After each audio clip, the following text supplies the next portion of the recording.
তেঁতুলিয়ায় মানবতার মশাল। গভীর রাতে ভবঘুরেদের কম্বল দিলেন ইউএনও। উত্তরের জেলা পঞ্চগড়ে জেঁকে বসেছে হাড় কাঁপানো শীত।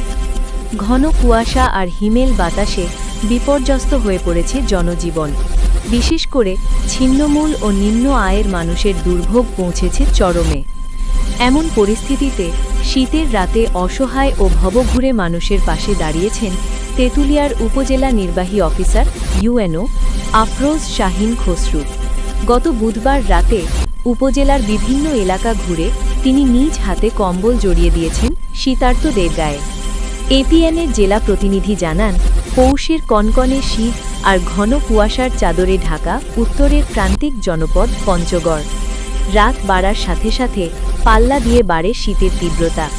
যখন সবাই লেপ কম্বলের উষ্ণতায় নিরাপদ আশ্রয়ে, তখন পথের ধারের ভবঘুরে আর ছিন্নমূল মানুষের কাছে রাত নামে কষ্টের অভিশাপ হয়ে।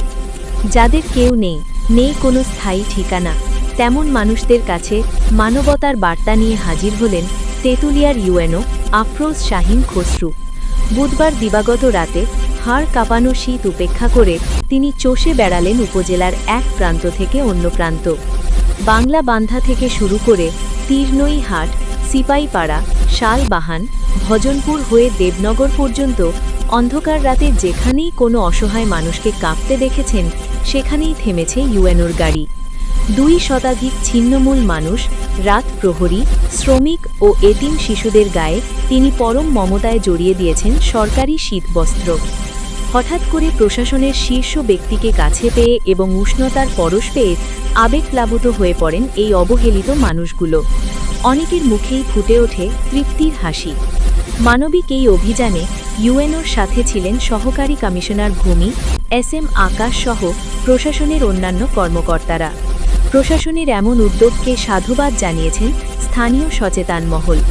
তাদের মতে, সরকারি সহায়তার সুষম বণ্টন এবং প্রশাসনের এমন মানবিক উপস্থিতি সাধারণ মানুষের আস্থা ও ভরসার প্রতীক হয়ে দাঁড়িয়েছে। উপজেলা নির্বাহী অফিসার আফরোজ শাহীন খসরু বলেন, শীতপ্রবণ অঞ্চল হিসেবে এখানে এখন প্রচণ্ড শীত। আমাদের সরকারি বরাদ্দ সীমাবদ্ধ থাকলেও আমরা চেষ্টা করছি অগ্রাধিকার ভিত্তিতে একদম প্রান্তিক ও অসহায় মানুষের কাছে পৌঁছতে। এই কার্যক্রম আমাদের অব্যাহত থাকবে। তবে সমাজের বিত্তবান ও বেসরকারি প্রতিষ্ঠানগুলো যদি এই শীতার্ত মানুষের পাশে দাঁড়ায়, তবে দুর্ভোগ অনেকটাই লাঘব হবে।